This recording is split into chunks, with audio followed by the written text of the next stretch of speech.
on. So rather than just doing a short today, I'm going to do a set of 3 videos of movable riffs that you can play in any key that are going to be really useful. And this is over major or minor progressions. So we're going to just use the kind of good old A pentatonic minor.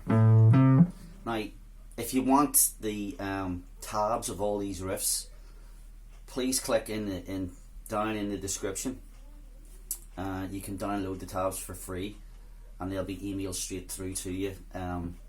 Hopefully within half an hour.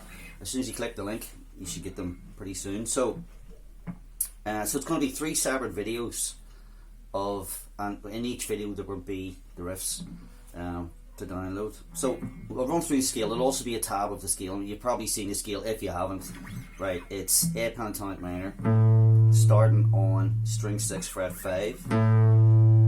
So I'll run through it: 5, 8 on string 6, 5, 7, string 5, 5, 7 again, string 4, 5, 7, string 3, 5, 8, and the root note, the A is there, but a lot of the time the box shapes will give you that. So you get a complete box running from the 5th fret right down and right up to the 8th fret.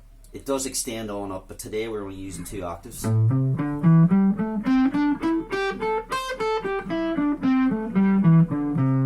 One thing I would say too, it's really important to keep that, to make sure you play it with that fingering. 1st, 4th, 1st, 3rd.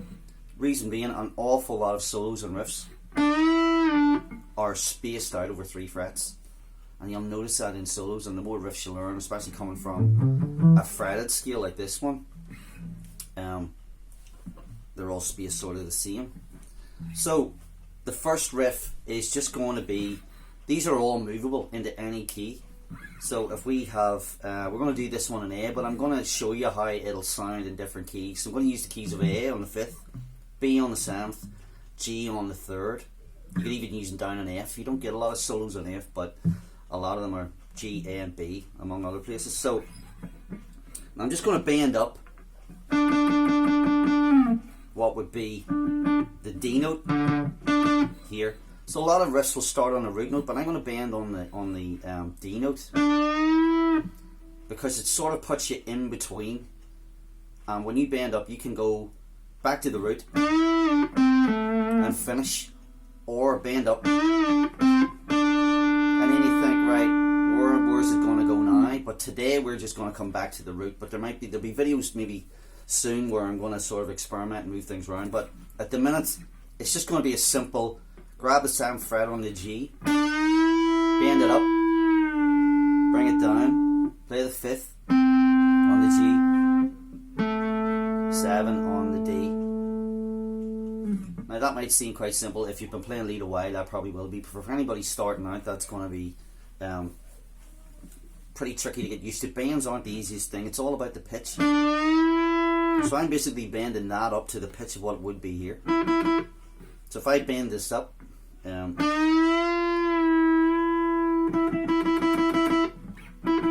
one of the most common bends is bending the note up so what it would be 2 frets up. So now that's movable. So if the backing track, say, was going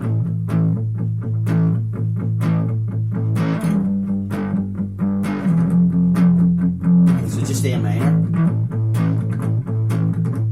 a G, an F. So the thing is obviously putting it in time and making it sort of fit with the timing. But say that suddenly moved up key. It's a B minor, A and G. Right, so coming out of the same box, 2 frets up.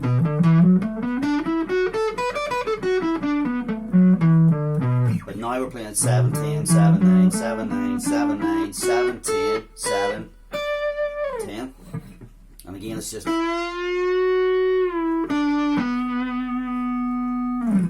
And then we'll move it down to G minor.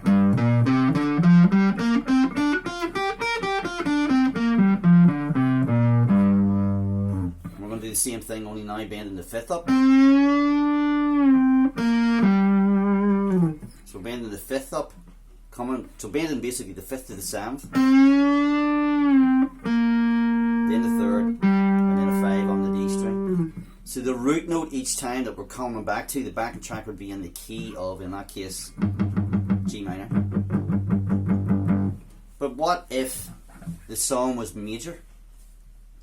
Right, so every one of these pentatonic minor scales has what's called a relative major. So you're actually in a minor or major key depending on what the sound is that's going on in the background. So if we had a B flat,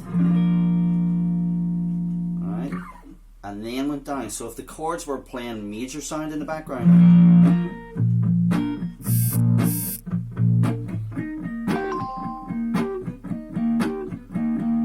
we could still put that in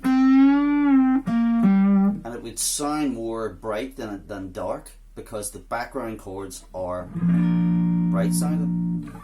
So they're totally reusable and totally movable. You could do it down an F, you could do it any key the whole way along. You could even do it open if you just came off the fretboard. So once you have that, you've got it the whole way up as far as you can play it, right down and open. But for these examples, I'm just keeping them on the fretboard, so it's just. So, as I say, click in the description if you want the riff, and I'll put the scale on the tab as well, so you have the scale. And do me a big favour, and if you could subscribe, there's going to be loads of videos coming now, especially coming in over the summer when my school lessons are going to kind of ease a bit. I'm going to have far more time to put up loads of video content, so keep an eye out for that. And I'll see you in the next riff, in the next video. Okay, bye.